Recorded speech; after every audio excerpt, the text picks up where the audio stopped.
Paris sonné, groggy.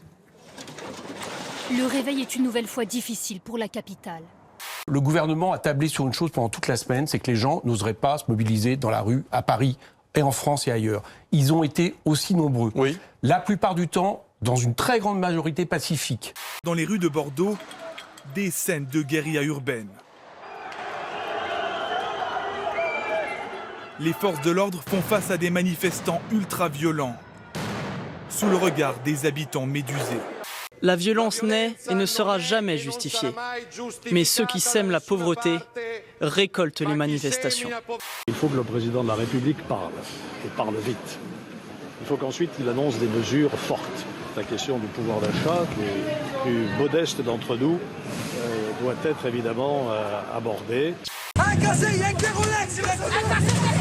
À l'intérieur, le gérant, son fils et un employé baissent le store pour se protéger. Mais rien n'y fait. Alors le patron de l'établissement empoigne un flashball et un fusil à pompe pour les faire fuir. Laissez-moi vous dire que nous sommes à la fois contre le chaos causé par les manifestants et la violence disproportionnée utilisée contre eux. Cependant, cette image montre l'échec de l'Europe dans son examen de la démocratie, des droits de l'homme et des libertés. Ce sont des gens qui aujourd'hui profitent d'une situation pour justifier leur propre politique qui, elle, pour le coup, est une politique anti-climat, voire totalitaire, avec des risques en tout état de totalitarisme en ce qui concerne la Turquie.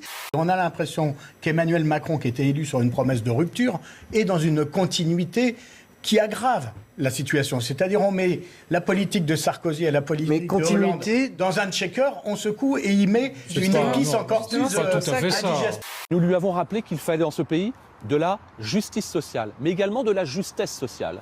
On arrête de matraquer fiscalement toutes celles et ceux qui travaillent ou qui ont travaillé toute leur vie, parfois sans jamais s'arrêter de travailler. Il a reconnu que des mots avaient pu blesser. D'ailleurs, il l'a dit, il s'en est excusé. Il l'a fait il y a déjà plusieurs semaines. Et nous disons que pour le gouvernement, on rentre dans une phase d'écoute. Que ça fait déjà plusieurs jours qu'on reçoit des gilets jaunes, qu'on essaie d'avoir des représentants face à nous pour poser les choses sur la table, se dire au fond quelles sont les revendications qui sont celles des représentants des gilets jaunes. Très vite, ils volent tout ce qu'ils peuvent. Gros! Mais par contre, ils sont même pas cagoulés, frère. Des ordinateurs. Ils sont rentrés, les corps. Des téléphones. C'est la veille des fêtes de Noël. Et là, c'est une catastrophe. C'est une catastrophe pour le commerce, c'est une catastrophe pour notre économie. Donc nous sommes là pour vous aider, pour vous soutenir, pour vous apporter des réponses très concrètes, très directes. C'est toujours les mêmes, les classes populaires, les classes moyennes qu'on frappe durement, les anciens, avec la hausse de la CSG, et puis qu'elle est bénéficiaire de tout ça. C'est-à-dire que Emmanuel Macron va envoyer un de ses sous-ministres signer le pacte de Marrakech pour faire venir de l'immigration massive dans les prochaines années, les prochaines décennies. Ce que vous êtes en train de me dire, c'est qu'il n'y aura pas d'annonce, effectivement, de surprise sur le coup de pouce supplémentaire. Mais le coup de pouce SMIC, on sait que ça détruit des emplois.